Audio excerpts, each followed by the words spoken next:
নমস্কার।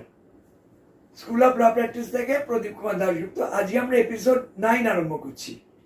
এপিসোড 9-এ আমাদের সঙ্গে পেয়েছি বুম্বাকে। নমস্কার, আমি অমিতাভ বুম্বা চ্যাটার্জি। আমি আপনাদের পরিচিত আইনজীবী, কলকাতা হাইকোর্ট। আমি আমার আইনের শিক্ষাগুরু স্বনামধন্য প্রদীপ দাশগুপ্ত মহাশয়কে আমি ওনার চেম্বারে এসেছি এবং কিছু আইন বিষয় জানার জন্য, এবং যেটা আপনাদের আইন শিক্ষার একটা প্রসারতার উদ্দেশ্যে খুব ভালোভাবে আগামী দিনে যারা আইনের ছাত্র এবং আইনজীবীগণের কাজে লাগবে। আমাদের স্যার অত্যন্ত ব্যস্ততার মাঝেও এই স্কুল অফ ল প্র্যাকটিস এর পডকাস্টে আমাকে ইনভাইট করেছেন এবং আমিও এসেছি বিশেষ কিছু কথা জানার জন্য, যে কথাগুলো অত্যন্ত জরুরি, বিশেষ করে সাধারণ মানুষ তথা আইনজীবীর কাছে এই কথাগুলো অত্যন্ত অপরিহার্য। প্রথমে স্যার নমস্কার। স্যার, আপনি কেমন আছেন বলুন স্যার? ভালো আছি। আপনি যে এত ব্যস্ততার মধ্যে এই স্কুল অফ ল প্র্যাকটিসের পডকাস্টে আপনি সময় দিতে পেরেছেন, বিশেষ করে আমার মতন ছাত্রকে আপনি যে ডেকেছেন স্যার, ইনভাইট করেছেন, আমি তার জন্য স্যার আপনার কাছে স্যার কৃতজ্ঞ স্যার। ঠিক আছে স্যার, কিছু আইনের আলোচনা যেগুলো ভবিষ্যতে আইনের ছাত্রছাত্রী এবং যারা বর্তমানে আইন বিষয়ক আলোচনা বলুন, যারা রেগুলার প্র্যাকটিসের মধ্যে আছে, তাদের উদ্দেশ্যেই আমি কিছু আপনাকে স্যার প্রশ্ন করতে চাই। প্রথম প্রশ্নটাই হচ্ছে, what's the difference between FIR and GD? মানে এফআইআর এবং জিডি, আমাদের এইটা নিয়ে একটা খুব আলোচনা সবসময় চলে। এফআইআরটা কি এবং জিডি কি, সেটা কমন ম্যানের মধ্যেও আলোচনা চলে, সাধারণ মানুষের মধ্যেও আলোচনা চলে, এবং আইনজীবী যারা প্রাথমিক পর্যায়ে প্র্যাকটিস করছেন বা যারা হচ্ছে যে আইনের শিক্ষার্থী, তাদের মধ্যেও একটা কিন্তু বহুল প্রচারে এটা কিন্তু আলোচনা করে এফআইআর কখন হবে এবং জিডি কখন হবে। আপনি স্যার এই বিষয়ে যদি একটু আলোকপাত করেন দেখো, তাহলে খুব ভালো হয়। জিডি হচ্ছে জেনারেল ডায়েরি। জেনারেল ডায়েরি মানে তুমি একটা থানায় আমরা কখন যাই, থানায় আমরা যখন কোনো ডিসস্যাটিসফ্যাকশন হয় বা কোনো ক্রাইমের ব্যাপার যখন থাকে বা কোনো রংফুল অ্যাক্টের ব্যাপার যখন থাকে, তখন আমরা থানায় গিয়ে একটা নালিশ করি। এই নালিশটাই কিন্তু আমরা কমপ্লেন বলি না, কমপ্লেন বলে ভুল বলা হয়। অনেকে বলে complain to police station. Police স্টেশনে কমপ্লেন হয় না, পুলিশ স্টেশনে ইনফরমেশন হয়। কমপ্লেন হয় ল্যান্ডের ম্যাজিস্ট্রেটের কাছে। মাইন্ড ইট, এই ভুলটা করবে না। থানায় কমপ্লেন করেছি, থানায় কমপ্লেন হয় না, থানায় always information. Complain to magistrate, information to police, যার জন্য ফার্স্ট ইনফরমেশন রিপোর্ট কথা বলা হয়। এইবার কথা হলো যে জিডি এন্ট্রি। জিডি এন্ট্রি হলো জেনারেল ডায়েরি এন্ট্রি। এই জেনারেল ডায়েরি এন্ট্রিটা ওয়েস্ট বেঙ্গল ইউজ হয়, আর এক একটা স্টেটে এই জিডি এন্ট্রি এক এক নামে হয়। যেমন ধরো বিহারে বা রাঁচিতে এটাকে বলা হয় রোজ নামচা, বম্বেতে বলা হয় স্টেশন ডায়েরি।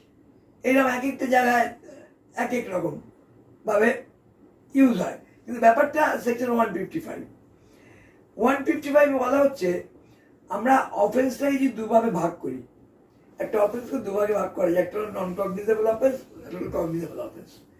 নন কগনিজেবল অফেন্স কাকে বলছি আমরা? নন কগনিজেবল অফেন্স বলছি যে অফেন্সটা থানায় রিপোর্ট করার পর, থানায় ইনফরমেশন দেওয়ার পর, থানা অথরিটি বা পুলিশ সেটাকে ইনভেস্টিগেশন করতে পারবে না until and unless he is getting permission from the magistrate, local magistrate, jurisdictional magistrate, jurisdictional magistrate মানে এসিজেএম বা সিজেএম কাছ থেকে যতক্ষণ যে পারমিশন পাচ্ছে ততক্ষণ পর্যন্ত ইনভেস্টিগেশন স্টার্ট করতে পারবে না। এটা নন কগনিজেবল অফেন্স। কিন্তু নন কগনিজেবল অফেন্স ইনভেস্টিগেশন করতে পারবে না বলে কি হবে? সে কোথায় রেকর্ড হবে? নন কগনিজেবল অফেন্স যত রেকর্ড হয় সব জিডি এন্ট্রিতে হয়। আর কগনিজেবল অফেন্স কগনিজেবল অফেন্স কাকে বলে বলিনি। কগনিজেবল অফেন্স বলে যে অফেন্সে police without the permission of the magistrate immediate he can start investigation. কোনো ম্যাজিস্ট্রেটের পারমিশনের প্রয়োজন নেই, সেটাকে বলে কগনিজেবল অফেন্স। আমি যদি কগনিজেবল অফেন্স দিয়ে বলি থানায় যাই বলতে, থানা কি আমাকে দেখে বুঝতে পারবে আমি কি বলতে এসেছি? বুঝতে পারবে কি? বুঝতে পারবে না, তাকে তাহলে লিখতে হবে। এবার কেউ গিয়ে বললো, দেখুন না, আমি যখন রোজ অফিস যাই আমার বাড়িওয়ালা জলটা বন্ধ করে দেয়, আমি জল পাই না চানের সময়। আবার কেউ গিয়ে বললো যে আমার বাড়িতে ডাকাতি হচ্ছে, আমার মেয়েকে তুলে নিয়ে যাচ্ছে, বাড়িতে আগুন ধরিয়ে দিচ্ছে। মানে যে নাকি ইনফরমেন্ট, সে এসে কি বলবে সেটা কি পুলিশ বুঝতে পারবে আগে থেকে? বুঝতে পারবে না তো। বুঝতে পারবে কি বলতে এসছে লোকটা? তাহলে তখন জ্যোতিষী রাখতে হবে কি বলতে এসছে। বুঝতে পারবে না বলেই পুলিশ প্রথমে সমস্ত ইনফরমেশন আগে জিডি এন্ট্রি করে। সমস্ত মার্ডার কেসটা আগে জিডি এন্ট্রি হয়, যে কোনো কেস আগে জিডি এন্ট্রি হবে। এবার জিডি এন্ট্রিতে যেই দেখা গেল যে আরে এটা তো কগনিজেবল অফেন্স, জিডি এন্ট্রি খাতে ভেতরে পাঠিয়ে এটা ফের হবে, নিয়ে যাও, আপনি যান ওনার সঙ্গে, কেন তোমাকে তখন রিটিন এফআইআরটা করে দেবো ওরা। এবার আমি আসছি ব্যাপারটাতে। তাহলে জিডি এন্ট্রি আমরা দেখছি সবসময় আগে জিডি এন্ট্রি হচ্ছে, যার জন্য দেখবে যে কোনো ক্রিমিনাল কেসে একটা জিডি এন্ট্রি থাকে, এফআইআর হয়েছে, মার্ডার কেস এফআইআর হয়েছে, একটা জিডি এন্ট্রি থাকবে। কেন GD entry? Why that GD entry? GD entry প্রয়োজন কি? এই প্রশ্নটা কারো মাথায় আসে না। তুমি যে কোনো চার্জশিট খুলে দেখো, মার্ডার কেস একটা জিডি এন্ট্রি থাকছে। ওই জিডি এন্ট্রি কেন, কি ব্যাপার? কারণ আগে ওটা করে নিচ্ছে, পুলিশ তো জানে না ওটা কি বলতে এসছে। মার্ডারের গল্প বলতে এসছে, ওর ইন্টারন্যাশনাল পাসপোর্ট হারিয়ে গেছে বলতে এসছে, পুলিশ তো জানেন এটা। সেই জন্য যে কোনো ইনফরমেশন আগে জিডি এন্ট্রিতে লজ করা হয়। এইবার যখন দেখলো যে এটা ইনফরমেশনটা সিরিয়াস এবং it should be taken into consideration as cognizable offence, তখন সেটাকে উনি ভেতরে পাঠিয়ে দেন কাউকে দিয়ে, এএসআই অ্যাসিস্ট্যান্ট সাব ইন্সপেক্টর এই জিডি এন্ট্রিগুলো লেখেন। এএসআই ওটাকে পাঠিয়ে দেন ভেতরে এসআইয়ের কাছে, যেটাকে আপনি চলে যান ওখানে গিয়ে বলে নিয়ে যাও ভেতরে। যার জন্য জিডি এন্ট্রি খাতে কিন্তু একটা থাকে না, দুটো তিনটে চারটে থাকে পরে পরে, এটা একটা পাঠিয়ে দিল। এবং এইটার থেকে যদি দেখা যায় যে কগনিজেবল অফেন্স, তাহলে ওটা তখন এফআইআর স্টার্ট হলো, first information report. First information report format আছে, ফরম্যাট লেখা হলো। কিন্তু তুমি যেটা বললে ওই জিডিতে, সেইটা আবার তোমাকে দিয়ে লিখিতভাবে লিখিয়ে দেবে। তুমি লিখে দেবে যে আজ এত তারিখ আমি আপনাকে পুলিশ অফিসার জানিয়ে এই নালিশ করিতেছি যে আমার বাড়িতে আজ এতটার সময় অমুক লোক আসিয়া আমাকে হুমকি দেয় এবং আমি একে তুলে নিয়ে যাওয়ার হুমকি দেয় এবং বলে থেকে বাড়িতে আগুন লাগিয়ে দেবে এবং এখন তারা ভাঙচুর চালাচ্ছে। এটা বললে সঙ্গে সঙ্গে পুলিশ অফিসার স্টার্ট দি ইনভেস্টিগেশন, কারণ তার ম্যাজিস্ট্রেটের পারমিশন নেওয়া দরকার, বিকজ দিস কগনিজেবল অফেন্স। এই কগনিজেবল অফেন্স যখন রিপোর্টেড হলো, কেমন যখন রিপোর্টেড হলো তখন পুলিশের কি ডিউটি? এফআইআর লজ করবে, এফআইআর লজ করে ইনভেস্টিগেশন স্টার্ট করবে, তারপর যে পরপর প্রসিডিউর আসবে। আর তার জিডি এন্ট্রি হলো যে কোনো ইনফরমেশন, যে স্যার আমি এখানে আজকে ফুচকা খেতে এসেছিলাম, আমার পকেট থেকে মানি ব্যাগটা চুরি হয়ে গেছে, এটা এফআইআর হবে না, এটা জিডি এন্ট্রি। বুঝতে পেরেছো? এই দুটো ডিফারেন্স হচ্ছে এইটি, এফআইআর জিডি এন্ট্রি ডিফারেন্স হচ্ছে এইটা। এফআইআর স্টার্ট করে। এইবার একটা কথা আমি বলে রাখি, ধরো তুমি এফআইআর করলে, যে লোকগুলো তোমার বাড়িতে এসে উজ্জতি করে গেল, ঝঞ্ঝাট করে গেল, কিছুতেই শুনছে তোমার কথা, তুমি থানায় বললে, ওরা তখন তোমার চলে গেল, তার পরের দিন তোমার গেল, কি রে থানায় তো নালিশ করলি, কি করলি, কিছু তো করতে পারলি না। তাহলে পুলিশের সঙ্গে তো গটা পুলিশের কনাইভেন্স, আন্ডারগ্রাউন্ড আন্ডারস্ট্যান্ডিং, এটা তো আমরা হয়েই থাকে, দেখতে পাই। তখন আমাদের কি ফাংশন, তখন আমরা কি করবো? সকলেই বলে যে একটা 156 ক্লজ 3 করো। কেন 156 clause investigation? That is done under the direction of the judicial magistrate, মানে এসিএম। কিন্তু 156 ক্লজ 3 করার আগেও তোমার 2-3টে কাজ থাকে, সেটা না করলে কিন্তু তোমার 156 ক্লজ 3 আন্ডার ম্যাজিস্ট্রেট নেবে না। মানে আপনি লিগ্যাল প্রসিডিউরের কথা বলতে চাইছেন। 156 ক্লজ 3 তে তুমি যদি যাও যে আমার স্যার এফআইআর করেছিলাম, পুলিশ আমাকে বাড়িতে থ্রেট করছে, পুলিশ আমার কোনো ইয়ে নিল না, আজ থেকে 15-20 বছর আগে আমাদের আর কিছু করতে হতো না, ওইটুকু 156 ক্লজ হতো। সাডেনলি অ্যাপেক্স কোর্ট ইন্টারফেয়ার করে বলল যে 154 সাবসেকশন 2 আর 3 কি জন্য দেওয়া হয়েছে, why it is not going to B activated, এগুলো কাজে লাগানো হচ্ছে না কেন? তাহলে আমাদের 154 সাবসেকশন 1-এ কি বলা আছে আমরা একটু দেখে নিই সেটা। সিআরপিসি দেখো 154 সাবসেকশন 1-এ বলছে যে information in cognizable cases.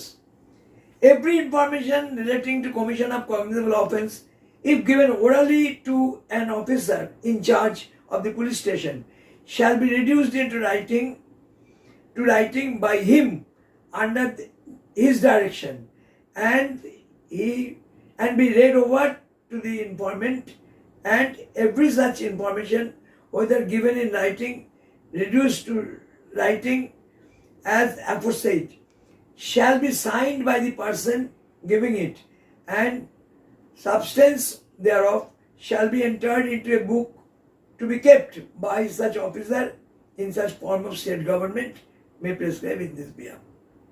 কেমন? আচ্ছা, বলছে কি, এরপর আমি এই জায়গায় চলে আসছি যে যখন আমরা সাবসেকশন 2-তে, সাবসেকশন 2 বললে copy of the information recorded under subsection 1 shall be given forthwith free of cost to the informant. এটা কিন্তু প্র্যাকটিক্যালি এক্সিকিউটেড হয় না, তোমাকে সঙ্গে সঙ্গে দেবে না, অনেক পরে তুমি পাবে, কিন্তু ফোরথুইথ বলা আছে, কোনো পুলিশ অফিসার দেয় না, আমি দেখিনি অন্তত। তুমি যে এফআইআরটা করলে এফআইআরটা কপি সঙ্গে সঙ্গে দিয়ে দেয় না, কিন্তু দেওয়া উচিত সাবসেকশন 2-তে। এবার সাবসেকশন 3-তে কি বলছে দেখো, এনি পার্সন, তুমি ধরো সাপোজ কথার কথা বলছি, তুমি থানায় গিয়ে বললে আমার বাড়িতে এসব হচ্ছে, তো জানতো কি হচ্ছে আপনার বাড়িতে, আপনার বাড়িতে এসব হচ্ছে, কোনো প্রমাণ আছে? তোমাগুলো ধমকে বাইরে থানাতে ঘাত দেখা দিয়ে বার করে দিল, কি করবো তুমি? থানাতে বার করে দিল। দেখো বলছে, any person aggrieved by refusal on the part of the officer in charge of police station to record the information referred to in subsection 1, subsection 1 আমি এখন যেটা পড়লাম, তোকে লিখতে হবে, ওটা তোমাকে দিয়ে সই করে নিতে হবে, তোমাকে পড়ে শোনাতে হবে, ওটা সাবসেকশন 1। তাহলে সাবসেকশন 1 যদি রিফিউজড হয় কোনো কারণে, হয় লিখেও কোনো কাজ করলো না, নয় লিখলোই না, তোমাকেই তাড়িয়ে দিল। আজকে ফর এন এক্সাম্পল, তুমি একটা এমন ইনফ্লুয়েন্সিয়াল লোকের নামে বলতে গেলে ওখানে যে ওসির সঙ্গে ওটা বসে, তার রীতিমতো ওসির সঙ্গে ওটা বসে, থানায় তার প্রচুর প্রতাপ, এরকম লোক তো পাড়ায় বহু থাকে, তুমি তার বিরুদ্ধে একটা নালিশ করতে গেলে তোমাকে ঠিক আছে, আমরা দেখছি, আমরা কোনো পলিটিক্যাল পারসন বা কোনো পলিটিক্যাল লিডার, সেই দিকে আমি যাচ্ছি না, ধরো অ্যাকর্ডিংলি ইনফ্লুয়েন্সার পিপল বলছে, তাহলে সে লোকের এগেন্সে কিন্তু পুলিশ নিল না, অ্যাকশন নিল না, না নিয়ে উল্টো তোমায় বলে দিল যে ঠিক আছে আপনি জান, আমি দেখে নিচ্ছি, দেখার দরকার নেই, কিচ্ছু বলতো না। সে আসলে উল্টে ভূমিতা ফোন করে, কি আমার নামে থানায় বলতে গেছিলে, কি কিছু হলো, লাভ হলো? তখন কি করবে? তখন তুমি ওই যখন তুমি অ্যাগ্রিড হলে এই ব্যাপারটাতে, পুলিশ কোনো অ্যাকশন নিল না, তখন বলছে may send the substance of such information in writing and by post to the superintendent of police concerned, who if satisfied such information discloses commission of cognizable offence, shall either investigate the case himself or direct an investigation to be made by any police officer subordinate to him in the manner provided by this code, and such officer shall have the all powers of an officer in charge of the police station in relation to that offence. তাহলে কি দাঁড়ালো? তোমাকে যখন refuse করে দিচ্ছে, তুমি দেখলে আমার কোনো কাজ হচ্ছে না, হয় নিল না বেরিয়ে যান, নয় নিয়েও কোনো কাজ করলো না, এফআইআর মধ্যে এফআইআর করে রইল, কোনো অ্যাকশন হচ্ছে না, তখন বলছে যে তোমাকে ওই পুলিশ স্টেশনের বিরুদ্ধে সুপারিনটেন্ডেন্ট অফ পুলিশকে লিখতে হবে। সুপারিনটেন্ডেন্ট অফ পুলিশ কিন্তু বেঙ্গল পুলিশের জন্য, ক্যালকাটা পুলিশের জন্য ডিসি, ডেপুটি কমিশনার, অথবা যে কোনো high official, deputy commissioner of police বা কমিশনার অফ পুলিশ। তোমাদের ডিসি সেন্ট্রাল, ডিসি সাউথ, তুমি তো সেন্ট্রাল না, তুমি আমি নর্থ কলকাতা স্যার। তোমার বোধহয় সেন্ট্রালই আসছে শ্যামবাজারটা। না, ডিসি নর্থ। যাই হোক, ঠিক আছে।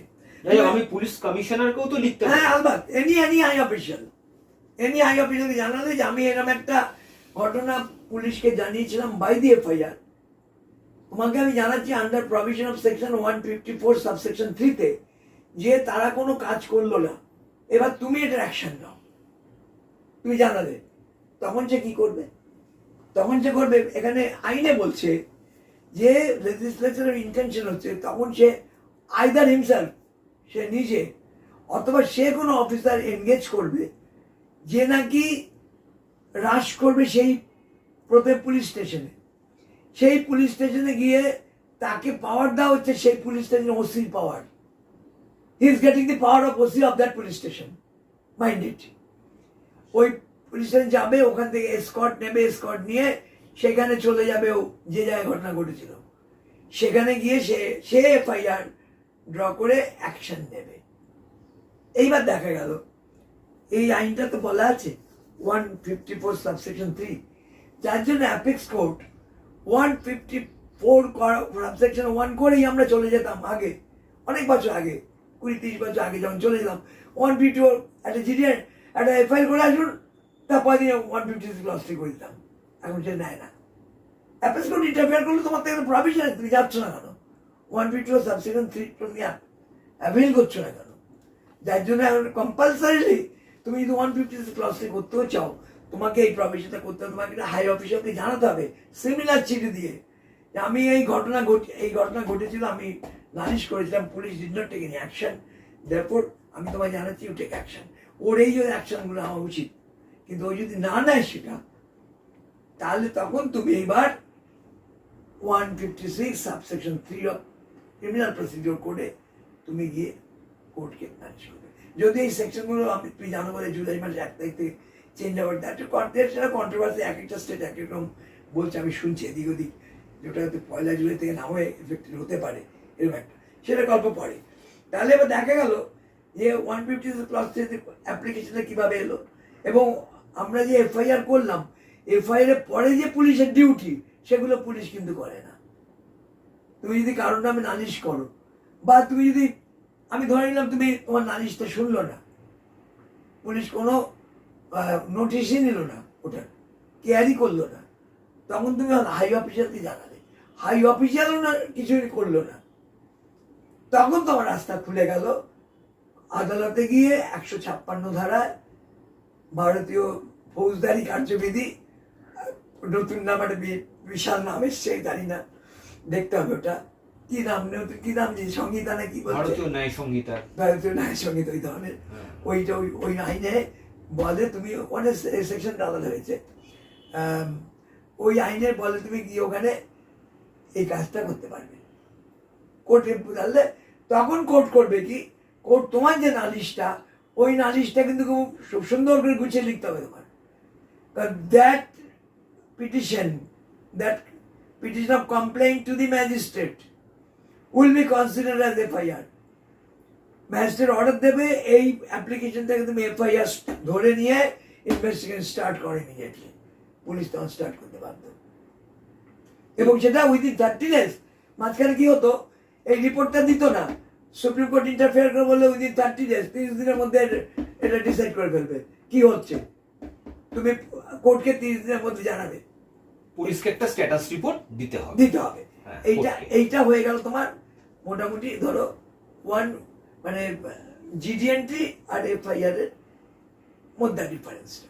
এইবারে এইখানে একটা প্রশ্ন স্বাভাবিকভাবেই উঠতে পারে যে পুলিশ কোনো কাজ করলো না এবং হায়ার অফিসিয়াল কাছেও আমরা গেলাম, সেখানেও আমরা কোনো সুরাহা পেলাম না, তখন মাদার যাচ্ছে। হ্যাঁ, এরপরে আমরা কোর্টের দ্বারস্থ হলাম। তার মধ্যে যদি অভিযুক্ত পক্ষ কোনো প্রমাণ লোপাট বা নষ্ট করার চেষ্টা করে, সেক্ষেত্রে আমাদের কি করণীয়? না, সেই জায়গাটা যখন ইনভেস্টিগেশন আরম্ভ হয়, ইনভেস্টিগেশন যখন চলতে থাকে, তখন কিন্তু তুমি কোনো ইন্টারফারেন্স করতে পারবে না। সেটা কোনো কোর্ট, সুপ্রিম কোর্ট, মানে আমি বলতে চাই তোমার প্রেসিডেন্ট অফ ইন্ডিয়া থেকে আরম্ভ করে লোয়ার কোর্ট পর্যন্ত কেউ কোনো ইনভেস্টিগেশনকে ডিস্টার্ব করতে পারবে না। That is the rule. যখন ইনভেস্টিগেশন স্টার্ট হয়ে গেল, আর কোনো ডিস্টারবেন্স নেই, ইনভেস্টিগেশন ফিনিশ হলো, that comes in form of chargesheet or FRT, সেটা পরে গল্প। চার্জশিটে যখন আসবে তখন আমি, পুলিশ বলছে আমি ইনভেস্টিগেশন করে পেয়েছি that man may be guilty, so let his trial be continued, বলে দিয়ে দিল। আর যদি না পাই বলবে আমি কোনো এর দোষ পাইনি, because he was not there during the commission of offence, এটাও পুলিশ বলতে পারে। সেটা হলো এফআইআর, ফাইনাল রিপোর্ট দিয়ে দিল। আচ্ছা, এর মধ্যে ডিউরিং দ্য পিরিয়ড যদি কিছু ঘটে, তুমি গিয়ে কোর্টে আর একটা সেপারেট নালিশ করতে পারো ওই পর্যন্ত, কিন্তু তাতে কোনো বিশেষ সুরা কিছু হবে না। তুমি থানায় গিয়ে বলতে পারো যে ও কিন্তু এভিডেন্স সরাচ্ছে বা কিছু, কিন্তু এই জায়গাতে পুলিশ তোমায় খুব একটা কিছু সাহায্য করবে না, কারণ ইনভেস্টিগেশন চালু হয়ে যায় তখন হাইকোর্ট, সুপ্রিম কোর্ট কেউ ইন্টারফেয়ার করে না। তা বলে কি এফআইআর কোয়াশ হচ্ছে না? হচ্ছে। কোথায় এফআইআর কোয়াশ হচ্ছে? যদি গ্রস অ্যানোমালি দেখা যায়, গ্রস কন্ট্রাডিকশন। এক জায়গায় দেখা গেলো একজন লোক একজন ম্যাজিস্ট্রেটের কাছে যে কথা বলেছে, তার 2-4 সপ্তাহ বাদে আরেকজন ম্যাজিস্ট্রেটের কাছে আরেকটা উল্টো কথা বলছে অন্য নালিশে, সেম কমপ্লেনে। সেটা যদি আদালতে ডিসক্লোজ করতে পারো, আদালত তখন অবিশ্বাস করে বলে এফআইআরটা কোয়াশ করে দেয়। এই যে আমরা কোয়াশিং প্রসিডিংসে যাই, দ্যাট ইজ কোয়াশিং। আর কোয়াশিং করতে পারে 482-তে হাইকোর্ট, আর কেউ পারে না, কিন্তু লোয়ার কোর্ট, সেশন জাজ পারবে না, একমাত্র হাইকোর্টই পারে। সেটা সেকশন 482, যেটাকে বলা হয় রক্ষা কবচ হাইকোর্টের, মানে inherit power of the high court 482। আর 482টা ইনহেরিট পাওয়ার কেন বলা হয়? 482-তে হাইকোর্টের এবং সুপ্রিম কোর্টের দুজনেরই এই ইনহেরিট পাওয়ার দেওয়া আছে, কিন্তু সিভিলে একমাত্র হাইকোর্ট আর সুপ্রিম কোর্ট, লোয়ার কোর্ট দেওয়া নেই, কিন্তু সেশন জাজ 482 অ্যাভেল করতে পারে না।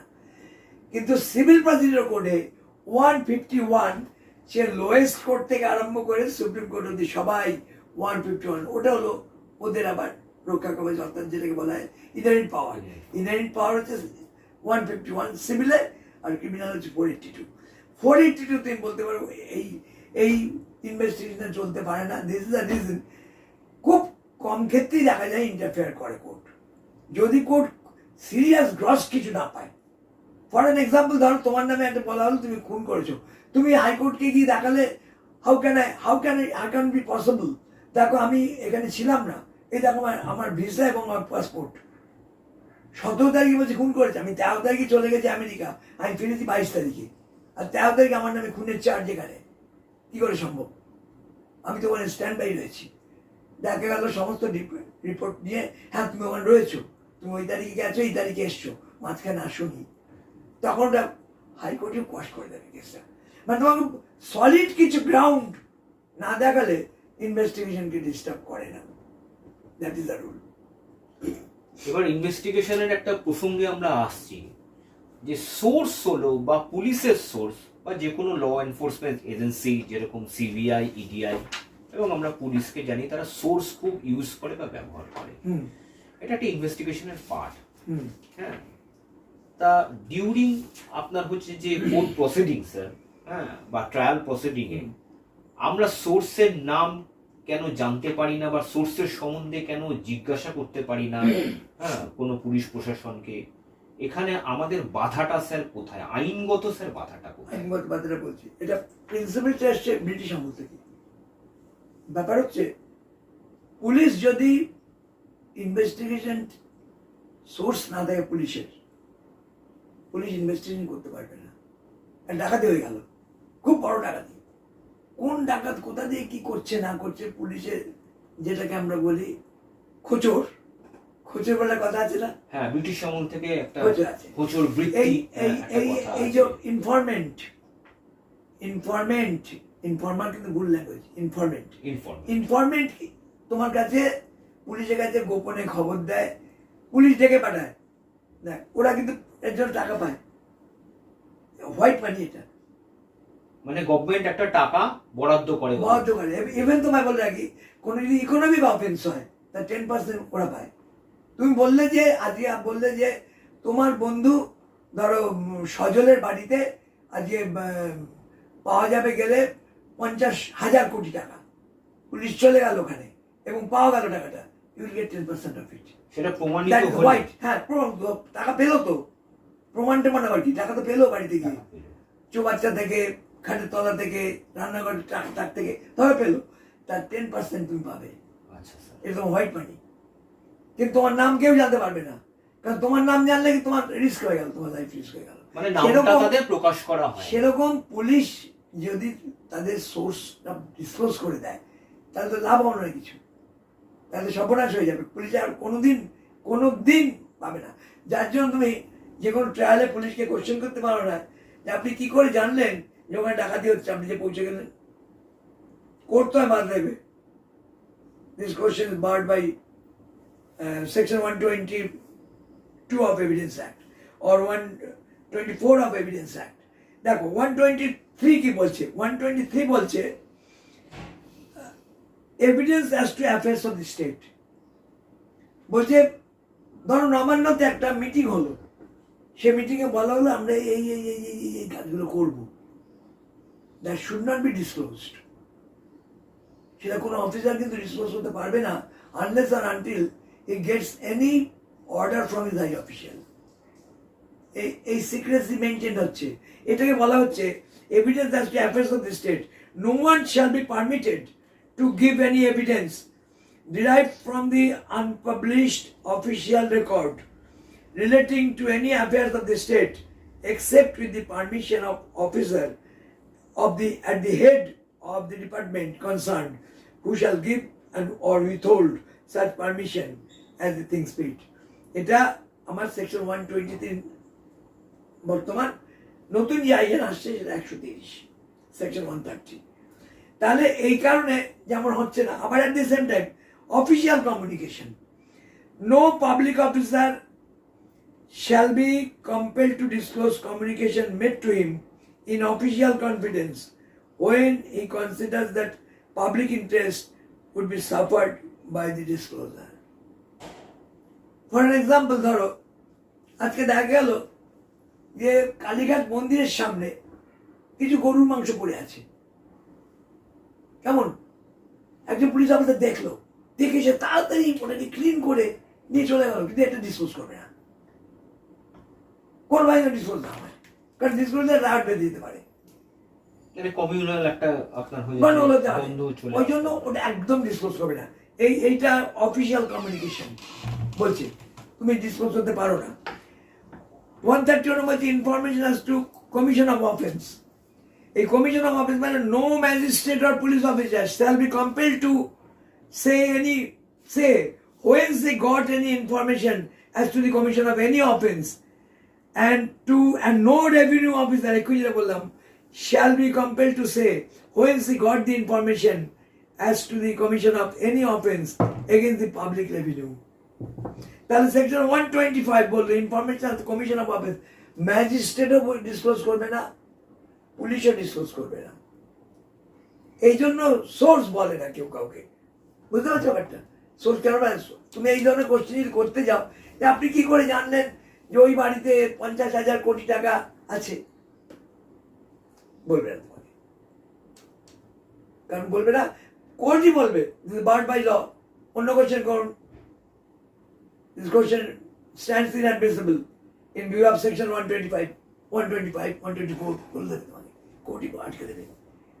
এই প্রশ্ন করায় তুমি উল্টে ধাক্কা খাচ্ছ সাহেবের কাছ থেকে। মানে ইন্ডিয়ান এভিডেন্স অ্যাক্টের আন্ডার সেকশন 125, 124 এগুলো হচ্ছে যে আইনগত বাধা, আপনি বলছেন আইনগত বাধা আছে। তা স্যার এইখানে একটা প্রশ্ন উঠতেই পারে স্যার, এই যে ধরুন মানে আমরা তো স্যার ডিফেন্স কাউন্সিল বলতে গেলে আমরা হচ্ছে যে আসামি পক্ষের আমরা হচ্ছে যে উকিল হিসেবেই সবসময় কাজ করি, ম্যাক্সিমাম ক্ষেত্রেই তাই করি। তা আসামিরা বা অভিযুক্ত যারা আছেন, হ্যাঁ, তারা অনেক সময় নিজেদের দোষটা আমাদের সামনে গোপনে স্বীকারও করে নেন, হ্যাঁ, আমরা সেটা বুঝতেও পারি বা কেসের মেরিট থেকেও স্যার আমরা জানতে পারি। ঠিক আছে।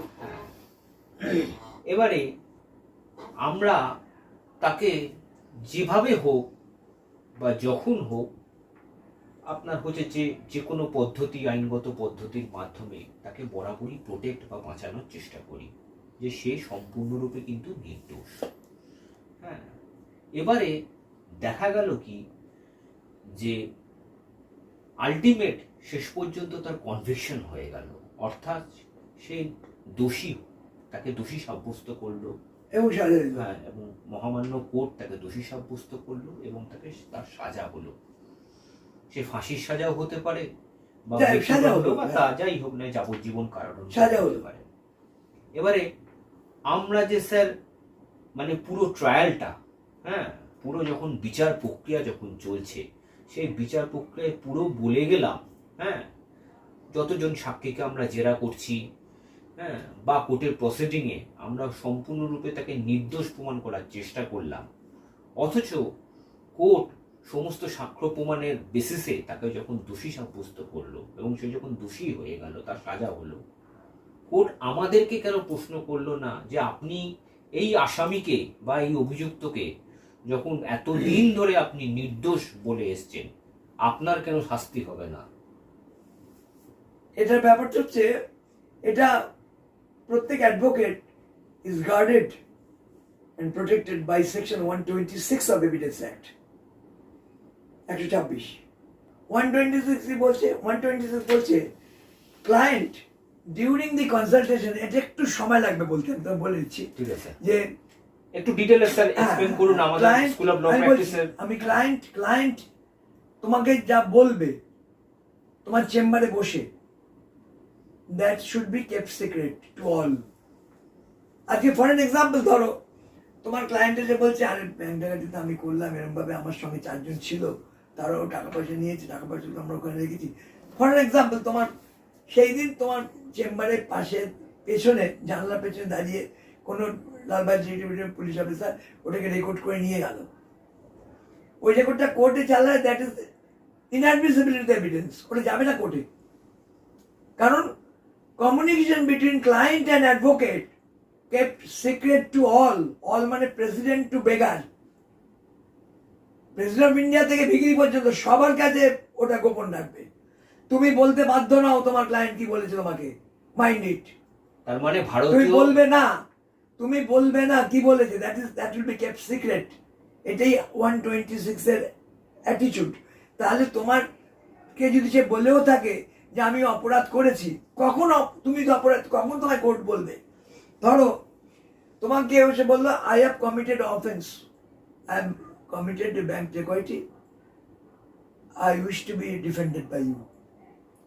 তুমি তাকে দোষী জেনেও তুমি তাকে ডিফেন্ড করতে গেলে, that is not criminal purpose.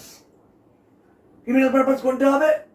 তোমাকে যে বললো আমাদের পাশের বাড়ি বিধবা, ওর প্রচুর সম্পত্তি, আপনি একটা ফলস ডিড আমায় করে দিন, যে ডিডটার দ্বারা আমি ওর জমিটা নিয়ে যেতে পারবো। তুমি একটা ফলস ডিড করে, ফলসলি রেজিস্ট্রি করে, যাই যেমন করে পারে উল্টো পাল্টা করে এটা করে দিলে, রংফুল গেইন করলাম, এই যে করে দিলে, দ্যাট ইজ ক্রিমিনাল পারপাস। কিন্তু তুমি জেনে শুনে ও করে ফেলে একটা কাজ করে ফেলেছে, অন্যায় বা অপরাধ করে ফেলেছে, তোমার কাছে এসছে ফর ডিফেন্স, তুমি জেনেও তাকে ডিফেন্স করছো, that is not criminal purpose.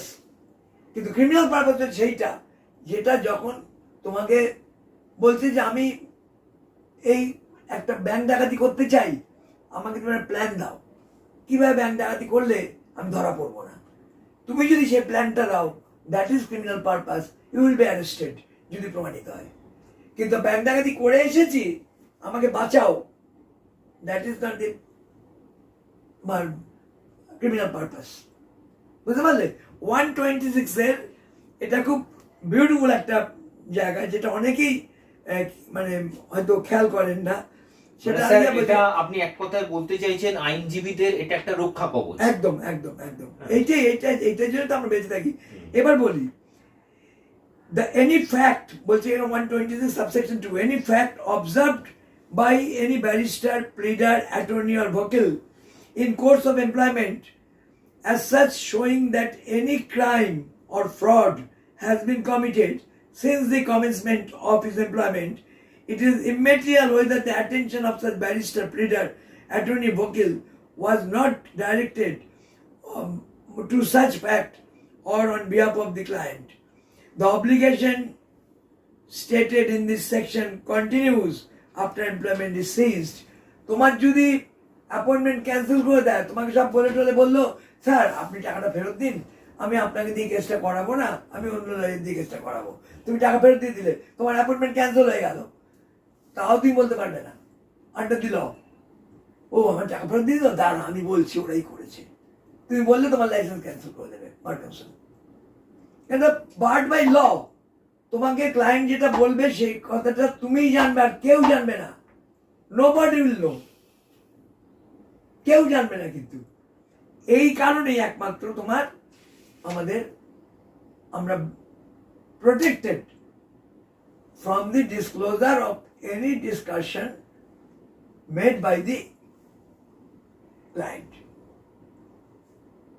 ঠিক আছে, তাহলে স্যার এইখানে একটা ছোট্ট কথা বা ছোট্ট মানে প্রসঙ্গ চলেই আসে যে অনেক সময় আমরা শুনতে পাই, মানে এটা কোর্টের পরিভাষা, আপনারা হয়তো জানেন এটা, যে সাবজুডিস ম্যাটার, যে দিস ম্যাটার ইজ সাবজুডিস। না সাবজুডিস কাকে বলছে? সাবজুডিস হ্যাঁ। বলতে যখন কোনো ম্যাটার ধরো তুমি অলরেডি কোর্টে অ্যাপ্লিকেশন করে দিলে, হ্যাঁ কোর্ট সেটা কগনিজেন্স নিয়ে নিল, হ্যাঁ তখন সে ব্যাপারটা কিন্তু আর পুলিশ বা অ্যাডমিনিস্ট্রেশন হাত দিতে পারবে না, এইটাকে বলা হচ্ছে সাবজুডিস।